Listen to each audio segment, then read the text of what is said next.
Buenos días, me llamo Martín Knoblauch Revuelta, de Guadalajara, de toda la vida. Y bueno, pues voy a dar una charla sobre C++, en la que voy a hablar al principio un poco de complejidad computacional. Ahora veremos cómo os conviene el ritmo y tal, si os lo sabéis de memoria o preferís que me detenga más en el asunto. Y después voy a presentar los contenedores estándar de C++, explicando la complejidad computacional de cada una de sus operaciones y por qué eso hace que unos sean más adecuados en unos casos y otros.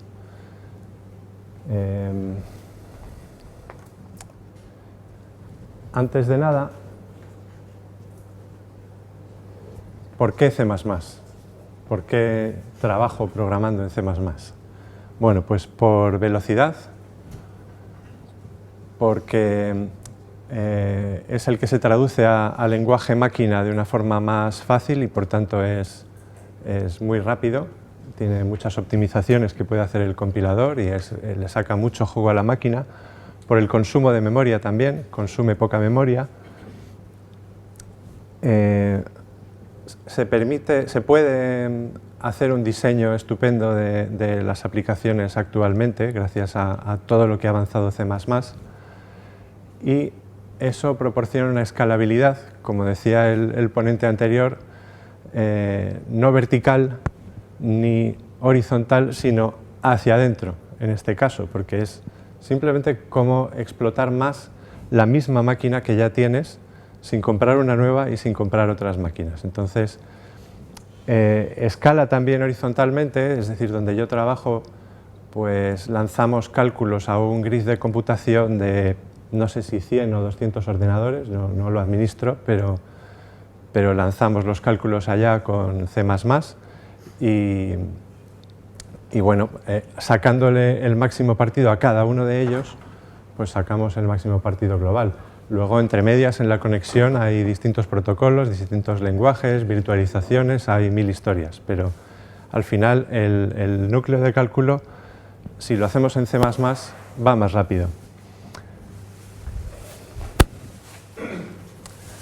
Bien, voy a explicar un poquito la complejidad computacional. ¿Sabéis lo que es la complejidad computacional? ¿Sí? ¿Alguno así, regular? ¿Quién no sabe? Vale. O sea que casi todos sabéis de qué va el asunto. Perfecto. Bien, se trata de caracterizar cuánto va a tardar nuestro programa o cuánta memoria va a ocupar frente al crecimiento del problema, es decir, cómo escala al fin y al cabo. Los factores constantes en un primer momento juegan un papel secundario y después ya nos preocupamos por los factores constantes. Es decir, si una cosa tarda el doble, tengo un programa A que tarda el doble que un programa B, pero cuando el problema se multiplica por 10, mi programa A sigue tardando el doble que el problema B, es preocupante, pero no tanto. Es decir, la complejidad computacional nos va a ayudar a identificar casos en los que el problema se multiplica por 10 y un programa tarda el doble, pero el otro tarda 100 veces más, o 1.000.000 de veces más, o directamente no termina, nunca, en nuestro universo. Es decir, no puede terminar. ¿De acuerdo? Bien, se trata de irlos clasificando con esta notación. Una operación de raíz cuadrada tarda O1, a esto le llamamos tiempo constante, siempre va a tardar lo mismo. Esto también tarda O1, son 42 raíces cuadradas, pero son siempre 42. Hay un factor constante ahí bastante alto, pero al fin y al cabo siempre tarda lo mismo. Aquí tenemos una función que tarda O1 y aquí he introducido el tamaño del problema, ¿vale? Que es el tamaño de mi array, pero esta función solo va al centro del array, coge un elemento y lo devuelve, por lo tanto también tarda O1.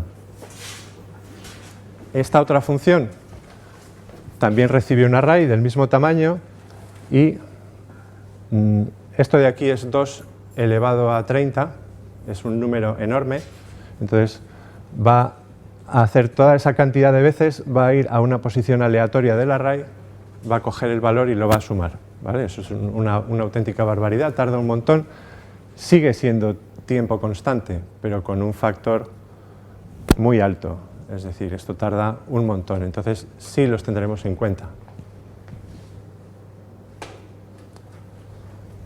Esto otro, sin embargo, tarda O(n). Aquí tenemos un bucle y va a ir desde 0 hasta n-1 y vamos a calcular cada vez una raíz cuadrada. Por lo tanto, si n se duplica, calcularemos el doble de raíces cuadradas, tardaremos el doble. N es lo que va a definir el tamaño del problema y la caracterización es totalmente subjetiva en este sentido, es decir, a veces tenemos varias variables y nos centramos solo en una de ellas. Pero bueno, es lo que hay. Esta función, por ejemplo, tarda O(n², tarda un tiempo proporcional a n elevado al cuadrado, porque tenemos un bucle que tiene num iteraciones, en cada una de esas hacemos num iteraciones, por lo tanto, num por num, num al cuadrado iteraciones, y hacemos esto un montón de veces. Por lo general, dos bucles muy sencillos anidados tienen una complejidad O(n². Este de aquí hace lo mismo, pero con una optimización. Voy a volver atrás un segundito. Fijaros que este de aquí está recorriendo todo el array también, y si i es menor que j, es decir, todos los casos en los que j es menor que i, los ignora. Si i es menor que j, j mayor, y además se cumple no sé qué condición, hace una suma, ¿vale? Bueno, pues podemos decir, oye, pues en vez de hacer que j empiece en 0, podemos hacer que j empiece en i más 1, ¿vale? Y así nos aseguramos en todos los casos de que j es mayor que i. Y de esa manera tardamos, ¿cuánto? ¿Se reduce esto a tiempo lineal? ¿Quién opina que sí? ¿Quién opina que no? No, ¿verdad? Efectivamente, se reduce a la mitad. Donde antes teníamos un cuadrado de num por num, ahora tenemos un triángulo del que nos hemos quitado el otro triángulo del cuadrado, pero sigue siendo O(n². En general llamamos tiempo polinómico a lo que tarda O(n³, O(n4), O(n5), O(n6), lo que sea. Aunque el tiempo polinómico en realidad sería un poco más complejo, sería n² más n más una constante, ¿no? Y cada uno de esos con un factor constante. Pero a la larga, cuando n tiende a infinito, el que nos duele, el que nos preocupa, el que hace crecer la función a lo bestia, es el de mayor grado. Por lo tanto, los clasificamos de esta manera, aunque escondan un n de menor grado sumado, ¿vale?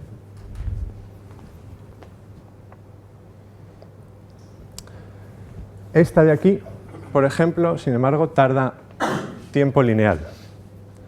Si os fijáis, tenemos dos bucles, son parecidos a los de antes, i va desde 0 hasta num, j va desde i hasta num, es muy parecido, pero aquí hay una trampa. ¿La veis? Sí, ¿no? Bueno, os he puesto aquí la pista, era un poco... Si decrementamos num aquí, cada iteración de este bucle hace que este haga una menos más tarde. Al final hacemos num iteraciones en total y entonces tarda O(n). No es siempre tan sencillo ver la complejidad de las cosas. En este caso, por ejemplo, fijaros que tengo otro array, tengo un problema de tamaño num, y en este bucle estoy, en vez de incrementando i, estoy multiplicándolo por 3.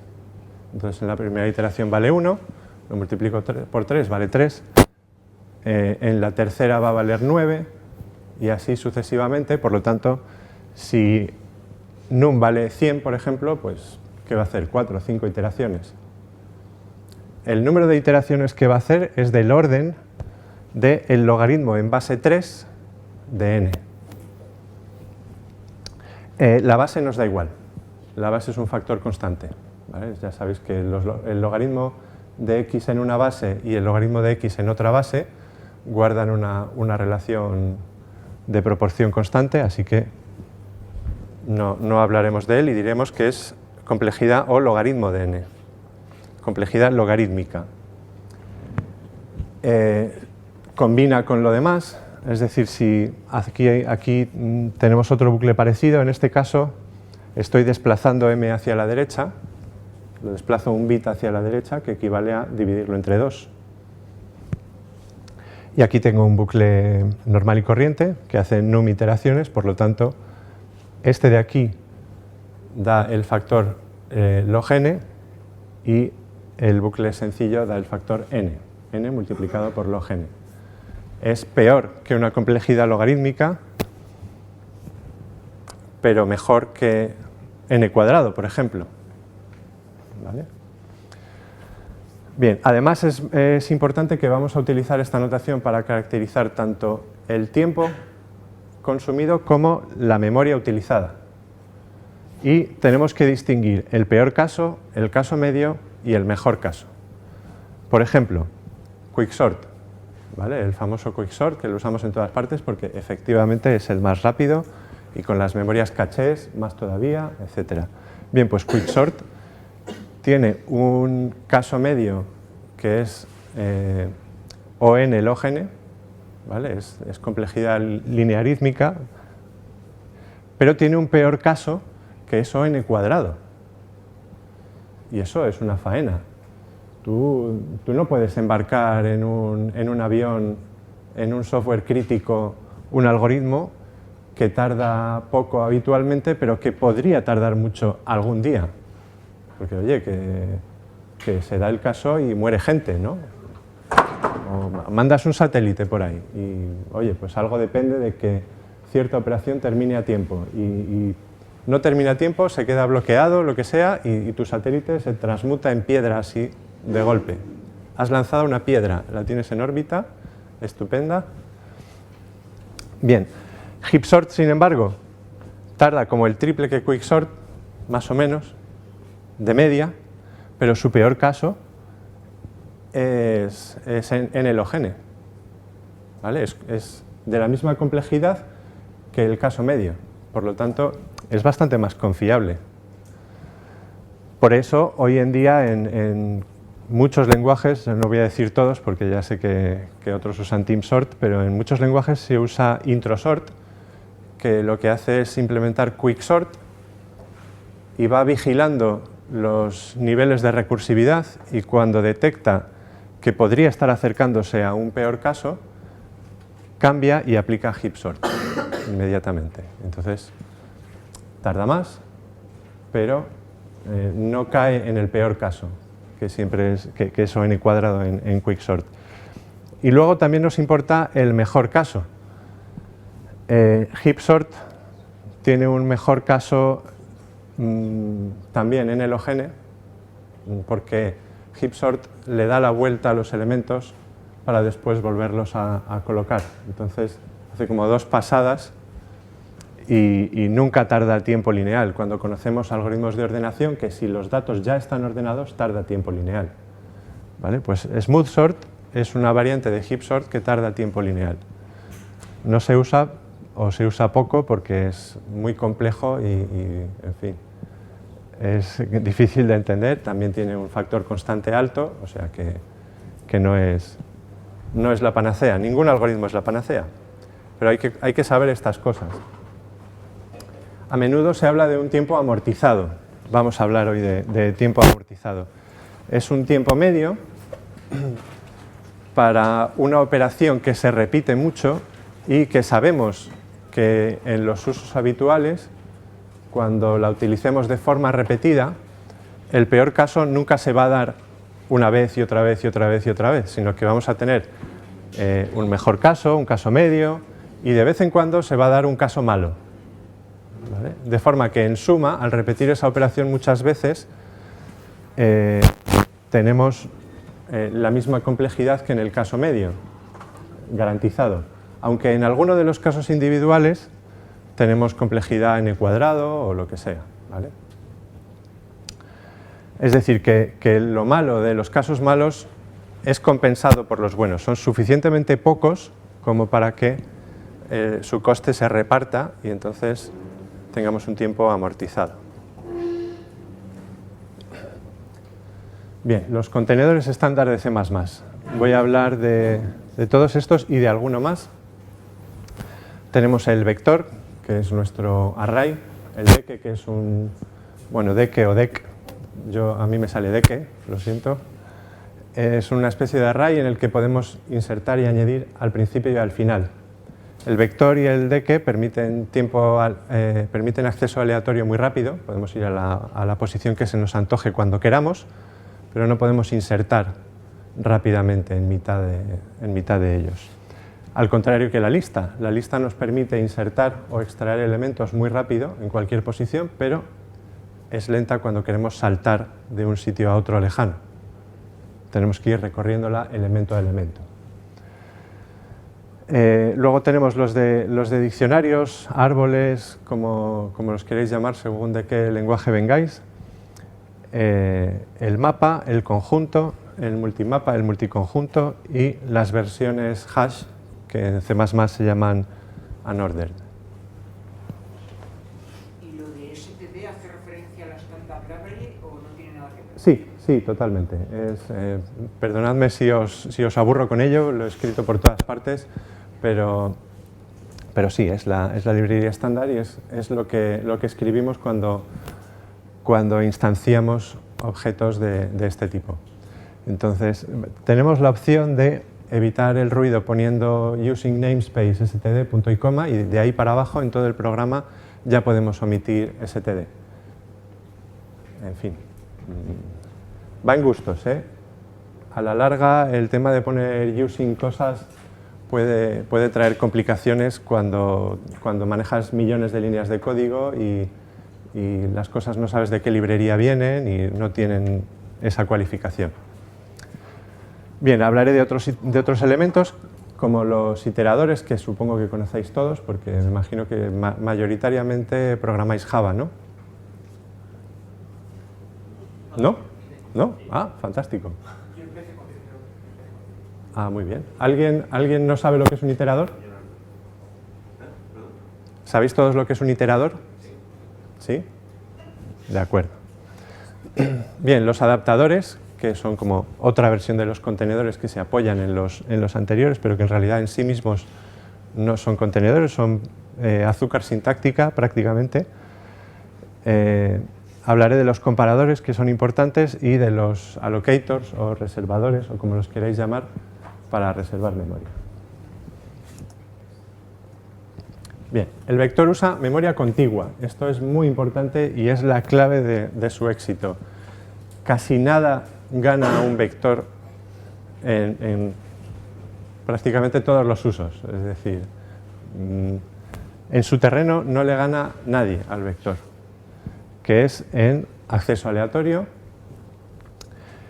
Pero claro, inserción no es su terreno. Si tú tienes que insertar algo en ese vector de memoria contigua, tienes que arrastrar todo lo que le sigue y cambiarlo de posición. Y eso tiene una complejidad lineal, complejidad ON en el caso medio. En el caso especial de añadir al final, tienes un tiempo constante, solo tienes que escribir ahí el elemento en ese trocito de memoria si la tenías reservada. El problema es que si no la tenías reservada, es decir, si ya has llenado todo el espacio que habías reservado, el vector necesita duplicar la reserva de memoria, reserva justo el doble, copia todo el contenido viejo a la nueva posición y a partir de ahí podemos usar ese espacio libre. Eso es un tiempo amortizado, porque si el vector cada vez que crece duplica su tamaño, es esencial que crezca de esa manera, no añadiendo 4 o 5 elementos, sino multiplicando su tamaño. El tiempo adicional ON que tarda esa operación de copiado, digamos que se amortiza por todos los elementos que vas a añadir después en tiempo O1. Es decir, tú has copiado n elementos que son los que tienes en el vector para añadir el n más 1, ¿no? Pero como has reservado justo el doble de espacio, puedes añadir otros n elementos que van a tardar tiempo constante. Entonces, el tiempo que has consumido en esta operación, digamos que lo repartes en las otras operaciones y se amortiza. Eso no significa que no haya que tenerlo en cuenta. Hay que tenerlo en cuenta porque a veces en aplicaciones de tiempo real, y cuando digo tiempo real, esto va desde juegos hasta el software de los aviones. No nos gusta notar que la pantalla se para un instante porque hay un vector que está creciendo y aunque esa operación se vaya a amortizar después, nos matan.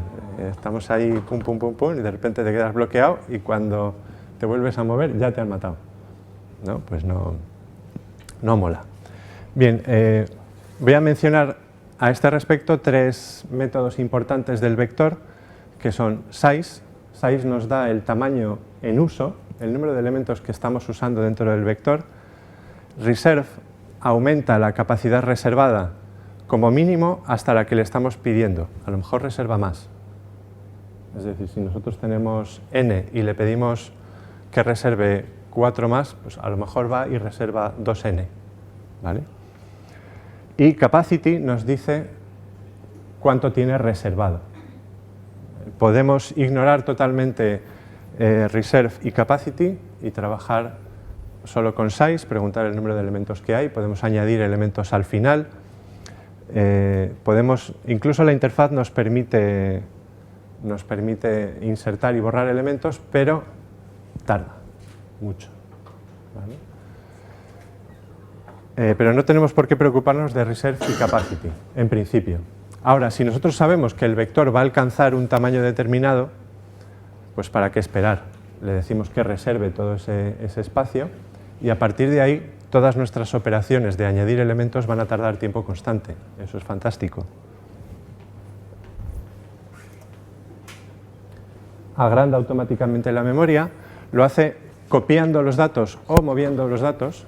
Esto de mover los datos es una semántica nueva de C++11. Hay una charla muy interesante sobre esto el congreso, ¿cómo se llamaba el congreso? El Using STD++, que se celebra aquí también en la Carlos III. Lo tenéis en internet, porque se celebró en otoño. ¿Vale? No me acuerdo de la fecha exacta, pero... Using STD CPP.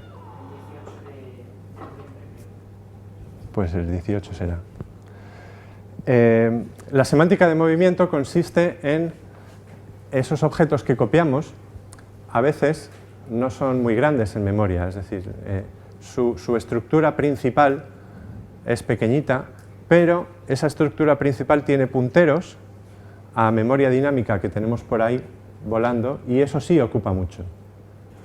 Si hacemos una copia a la antigua usanza de C++, se va a reservar nuevo espacio para copiar todos esos contenidos, se van a copiar los contenidos, después se va a liberar el espacio que ocupaba lo viejo y eso tarda mucho tiempo. Pues la semántica de movimientos permite que de forma transparente, sin que nosotros hagamos nada, más que decirle al compilador que use C++11, por lo menos para las cosas de los contenedores, se ocupa de no hacer ese copiado, sino despojar al objeto viejo de sus pertenencias que andan por ahí en la memoria, asignárselas al nuevo y solo necesita copiar la estructura principal del objeto. Solo necesita copiar los punteros. ¿Se entiende? ¿Sí? Bien, esto es la semántica de movimientos. Cuidado porque el vector no encoge la memoria reservada. ¿Vale?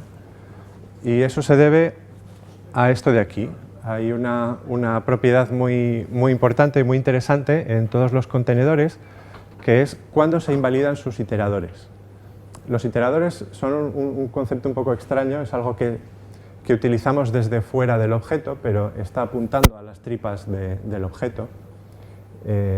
Estamos accediendo a los datos de dentro del vector a través de los iteradores y eso tiene un problema de consistencia. Cuando el vector se agranda, reserva un espacio de memoria más grande en otro sitio y copia los datos a ese otro sitio y libera el espacio viejo, todos los iteradores que nosotros tenemos están apuntando seguramente a la posición vieja de los objetos y ya no son válidos. Entonces, hay que tener en cuenta que si tengo iteradores para un vector y añado elementos y eso hace que se agrande la memoria reservada, esos iteradores ya no valen y no los puedo utilizar. Y si los utilizo, caigo en comportamiento indeterminado, que quiere decir que el programa puede seguir funcionando o se me puede morir el gato. Es todo. No tiene, el compilador puede hacer lo que quiera en esos casos. Cuando mueve a memoria, no es memoria volátil, es memoria de lectura y escritura. Bueno, a ver, no mueve memoria, vamos a ver. Es memoria. Cuando yo creo punteros, sí. hago memoria volátil. Antes de meterlo, limpio la memoria. No. Cuando yo estoy haciendo un puntero sí. y solo tengo que recoger por puntero, para que no me recoja basura, mando la orden de limpiar. Creo que es fflux. Limpia y mete el puntero. Bueno, eso es otra. Estamos mezclando cosas distintas. fflux es para los flujos de datos, los archivos, etcétera. Los punteros, sí que la memoria que estamos utilizando en todo momento, de forma transparente, no sabemos si usamos memoria física de los chips últimos o si estamos accediendo a cosas que están en la caché, modificándolas. Ahí hay un montón de magia que ocurre por debajo sin que nosotros nos tengamos que preocupar de ella. ¿De acuerdo? Esto no tiene nada que ver con eso. ¿Vale? Esto tiene que ver, es una metáfora. ¿De acuerdo? La memoria no la movemos. Igual que no la destruimos cuando liberamos algo. Esa memoria sigue estando ahí, no quemamos los bits, ¿vale? Bueno, pues cuando hablo de que movemos, quiero decir eso, que tenemos unos objetos que tienen una parte principal pequeñita, pero pertenencias por ahí colgando, recursos, archivos abiertos, no sé, a lo mejor tienen una conexión abierta con un ordenador en China, ¿vale? Pues en vez de abrir otra conexión, copiar las partes de memoria dinámica que le pertenecen y que se responsabiliza de ellas, se las asignamos al nuevo objeto. Hacemos que... Más o menos como lo que hace Ubuntu, que en vez de llamar a todos los programas, tiene un demonio corriendo y cuando necesitas X programa, el demonio que está escuchando lo llama. No sé si esa analogía vale, pero es muy lejana. Es un poco lejana esa analogía. Bueno, luego si queréis me centro un poco más en el asunto.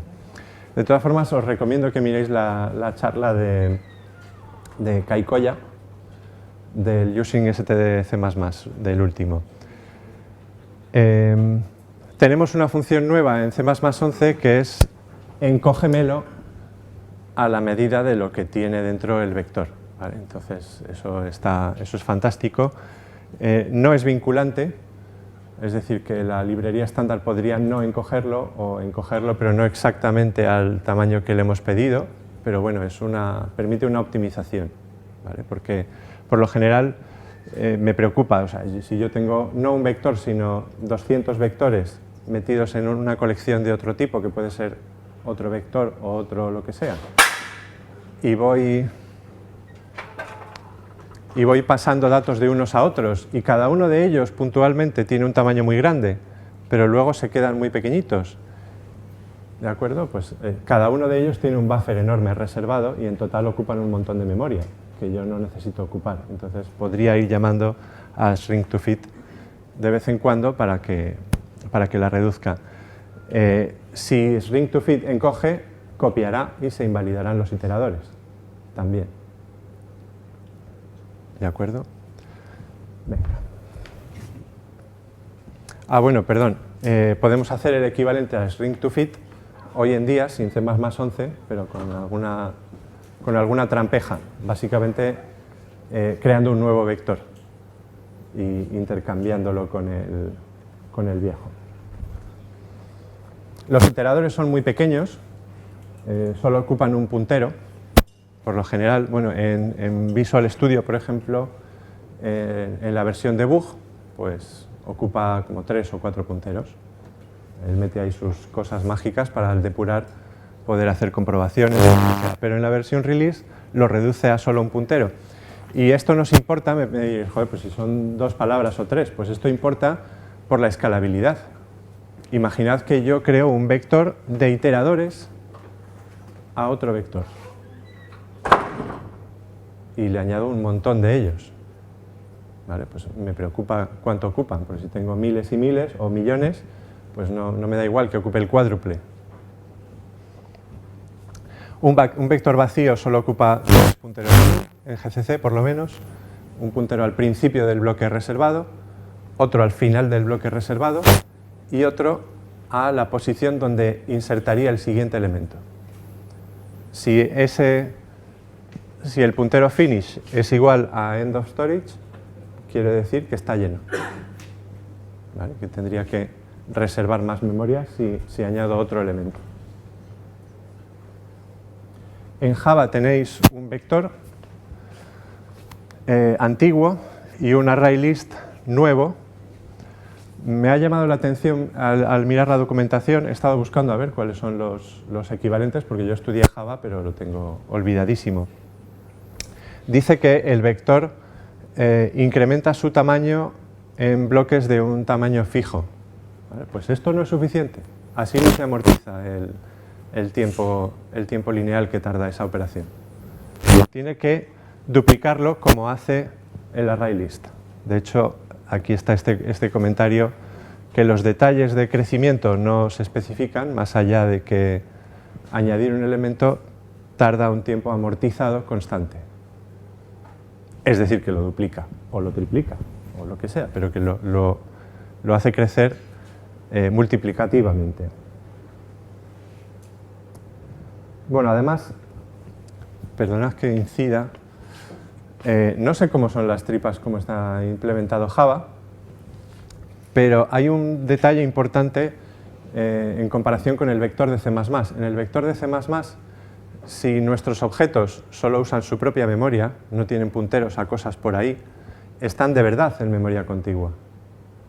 En Java, todos los objetos se manejan con referencias, que son internamente como punteros. Entonces, esas referencias sí están en memoria contigua, seguramente, pero los objetos apuntados no. ¿Y eso por qué nos importa? Pues por la caché. Que luego recogemos, que era lo que te decía. No, no es porque recoja basura, es porque la caché está haciendo esas magias por debajo sin que nosotros nos enteremos y está favoreciendo el código que accede sistemáticamente a posiciones consecutivas en memoria. Simplemente cargando memoria antes de tiempo, simplemente por si acaso. Por si la vas a necesitar, tú pides un byte y te trae una línea de caché entera que ocupa lo que ocupe, pues no sé si 16, 32, lo que sea. Así que los siguientes accesos a los bytes que le siguen ya no van a la memoria por el dato. Ya la tienen ahí al ladito de nuestro sumador, nuestro multiplicador, en la caché. ¿Vale? Y es mucho más rápido. Bien, vamos a por el deque. Me tengo que dar prisa porque me estoy enrollando. Y queda bastante. El deque reserva es muy parecido al vector, pero en vez de reservar todo en memoria contigua, lo hace por bloques. Reserva de bloques, me he metido en el código del GCC y he visto que son de al menos 512 bytes. Si nuestros objetos ocupan más de 512 bytes, entonces, pues claro, usa bloques más grandes. Mantiene esos bloques con un array de punteros, de forma que cuando todos los bloques que tiene están llenos y nosotros añadimos un elemento más, se añade en un nuevo bloque que se reserva. Pero eso no requiere copiar y cambiar de sitio los contenidos de los demás bloques que se quedan donde están. ¿de acuerdo? Entonces, de esa manera, se supone que podemos insertar y extraer, perdón, aquí, podemos insertar y extraer al final, no en medio de la secuencia, sino en los dos extremos, al final y al principio, en tiempo constante. El tiempo de inserción o borrado en mitad de la secuencia es lineal, tarda ON también, porque hay que desplazar elementos dentro de los bloques, encima mover de un bloque a otro, es un follón tremendo.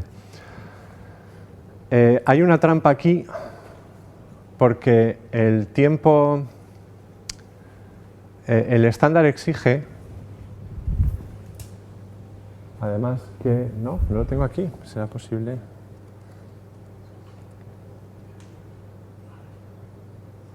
No sé dónde está.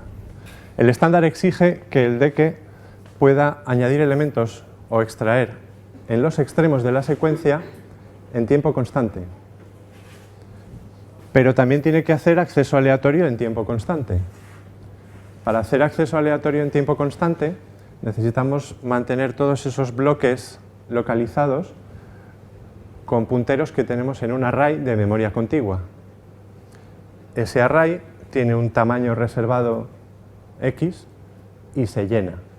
Y cuando se llena, reservaremos otro bloque, que es bastante rápido. No copiaremos objetos, pero nuestro array de punteros se ha llenado.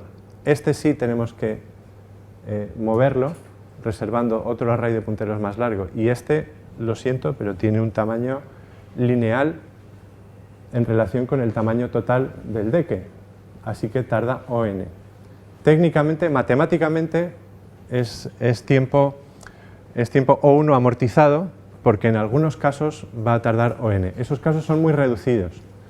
Además, como son bloques de 512 bytes, va a ser un puntero por cada bloque. Ese array de punteros es mucho más pequeño que los datos que estamos manejando. O sea que hay unos factores constantes ahí que nos ayudan. Pero técnicamente no es O1, no es tiempo constante para añadir y extraer al final.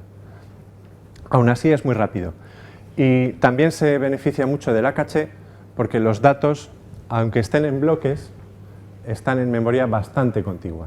¿Vale? No es continuo de principio a fin, pero esos bloques están alineados, se corresponden con líneas de caché que cuadran perfectamente, o sea que al fin y al cabo sí que utilizamos la caché con mucha eficiencia.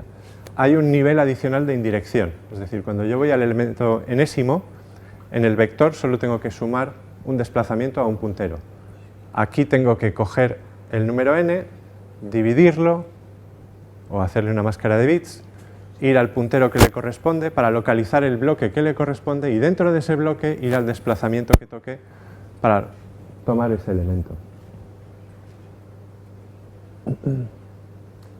Los iteradores son más pesados, la estructura principal también es más pesada que el vector. En GCC mucho, por cierto, me ha sorprendido que siempre reserva por lo menos un bloque, aunque el deque esté vacío, en GCC se reserva un bloque de 512 bytes. Eso significa que no podéis tener un montón de deques ahí metidos en una colección vacíos pensando que no ocupan casi memoria, ocupan bastante. En Visual Studio, no. De todas formas, el código de Visual Studio lo he mirado, pero me ha costado bastante más porque no tiene comentarios y es bastante más difícil de seguir que el de GCC, que también tiene lo suyo, ¿eh?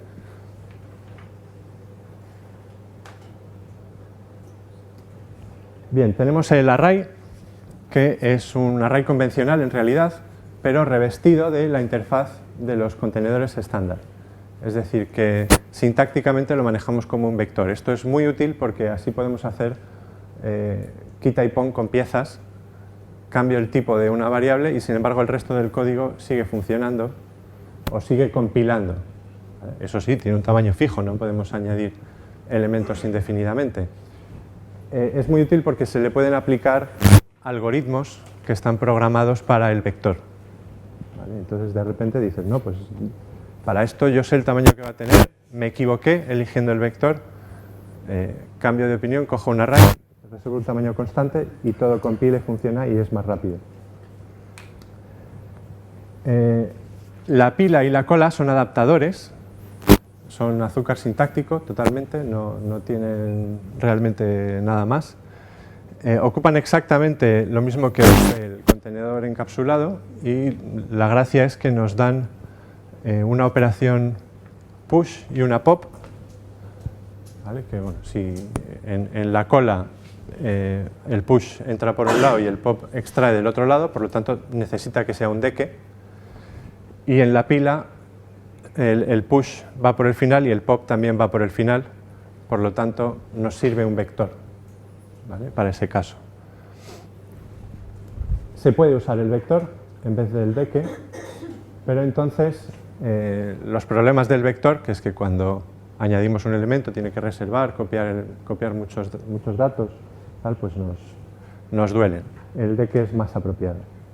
Eso sí, teniendo en cuenta que el deque puede ocupar mucho estando vacío. No hay una combinación ganadora, no hay una panacea aquí, es decir, hay que conformarse con compromisos siempre.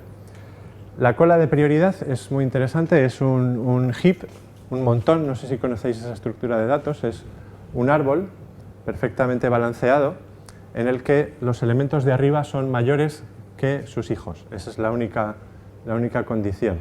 Los de la derecha pueden ser mayores que los de la izquierda o viceversa, eso da igual. La cosa es que el de arriba sea el valor máximo, por lo tanto lo tienes muy a mano y lo puedes cazar siempre al vuelo. ¿No te refieres a la pila de memoria, verdad? No me refiero a la pila de memoria, efectivamente. Se basa en el vector porque ese árbol, en vez de implementarse con punteros, pues hay una optimización muy eficiente que es meterlo en un array. Entonces, se podría usar un deque, pero sería más lento en término medio porque el acceso aleatorio del deque es más lento. En la cola de prioridad, el comparador es parametrizable, es decir, al crear nosotros nuestra cola de prioridad le podemos decir, vale, pero no quiero que el máximo esté arriba, quiero que esté el mínimo, o el más azul, o lo que sea, ¿vale? La lista doblemente enlazada, como ya he comentado, podemos insertar y extraer en cualquier posición de la secuencia en tiempo constante, pero a cambio no podemos saltar a la posición n en tiempo constante. Saltar a la posición n tarda un tiempo lineal, porque tenemos que buscar el elemento recorriendo la lista por la memoria, está por ahí esparcida. Ocupa más, tiene... por cada elemento tenemos dos punteros, uno al siguiente y otro al anterior, por lo tanto ocupa bastante más.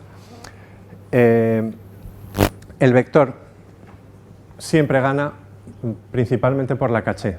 Los elementos de la lista están por ahí esparcidos por la memoria y no se aprovechan de la contigüidad y de estar pegaditos como los del vector.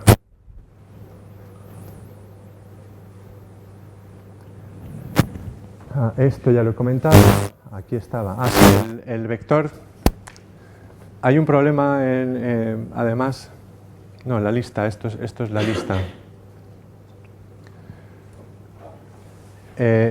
Size debería tardar O1 en la lista, pero, y esto es más grave, en GCC tarda tiempo lineal. ¿Por qué? Porque las listas de C++ no tienen un contador de elementos. Entonces, para saber cuántos elementos hay que recorrer la lista. La estructura principal de la lista ocupa un poco menos, pero, en fin. Y probablemente no cambiará porque no quieren romper la compatibilidad binaria. En fin. Aquí tenemos los contenedores basados en tablas hash. Yo no me gustan, la verdad, soy un detractor de ellos hasta que se demuestre que son más rápidos y que no son peligrosos. Me preocupa mucho que el peor caso que tienen de generar en lista cuando la función hash es mala, pero ahí están y se pueden utilizar. Bien. ¿Alguna pregunta? Siento saltarme. Sí. Tablas hash, no sé lo que es. Una tabla hash, a ver, me he saltado el mapa y el conjunto, que son importantes. El mapa y el conjunto están basados en árboles binarios autobalanceados, es decir, es como una lista, pero cada elemento, en vez de tener un siguiente, que haría una cola muy larga, tiene dos siguientes, uno a un lado y otro a otro lado. ¿De acuerdo? Los hijos, efectivamente. Entonces, con muy pocos niveles alcanzas al elemento más lejano a ti, con muy pocos saltos a partir del primer elemento. La clave es mantener esos elementos balanceados, mantener el árbol balanceado. Se hace de forma que el hijo izquierdo siempre es menor y el hijo derecho siempre es mayor que este nodo, y cuando insertamos y tal, si tenemos mala suerte y cae al final de una lista larga, pues se hace una rotación, se mueven elementos, esa operación tarda tiempo logarítmico y el árbol vuelve a quedar bien, es decir, vuelve a quedar con poca altura para que alcancemos los elementos rápidamente. Gracias a eso tenemos contenedores en los que asociamos una clave y un valor y accedemos al valor a partir de la clave en tiempo logarítmico. ¿Vale? Son como una tabla de una base de datos. De hecho, las tablas de las bases de datos han estado toda la vida implementadas con árboles B. Las tablas hash nos dan una funcionalidad muy parecida, pero con otras complejidades computacionales. El tiempo que necesitamos para localizar un elemento es constante, y eso es una maravilla. Pero es constante en el caso medio. Tenemos un peor caso en el que es lineal, porque la estructura de datos podría degenerar en lista y tardar mucho. ¿Vale? Entonces, bueno, es un tema fascinante y os recomiendo que profundicéis en él y lo estudiéis. Pero no sé si he respondido a la pregunta. Sí. Cuando has hablado de la escalabilidad horizontal, temas más. O sea, yo conozco RMPI. Perdón, lo de la horizontalidad a la verticalidad es porque estaba aquí mientras la charla anterior y he visto los términos que ha utilizado, pero Vale. sí. Y a nivel de compiladores, pues hay grandes diferencias entre GCC, ICC, NVM. Y cómo los uses además.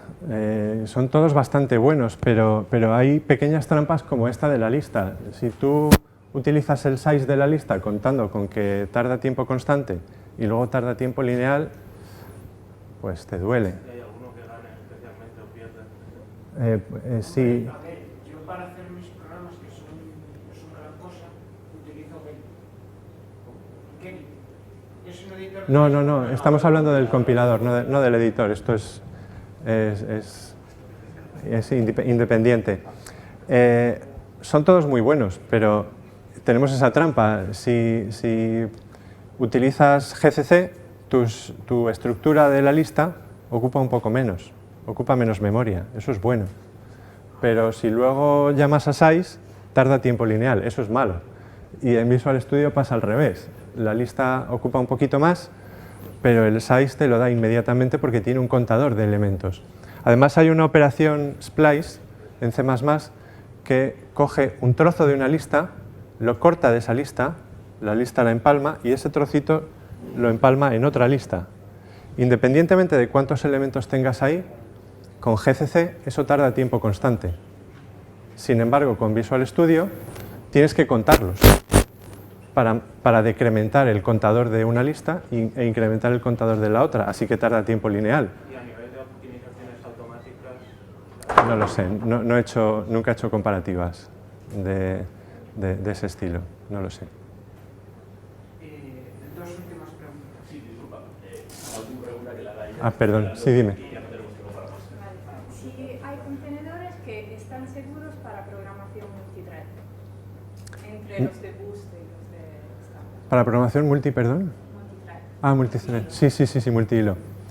No, en principio en C++ tú no pagas por lo que no necesitas o por lo que quizás no necesitas. Entonces, si quieres sincronización, tienes que implementarla tú.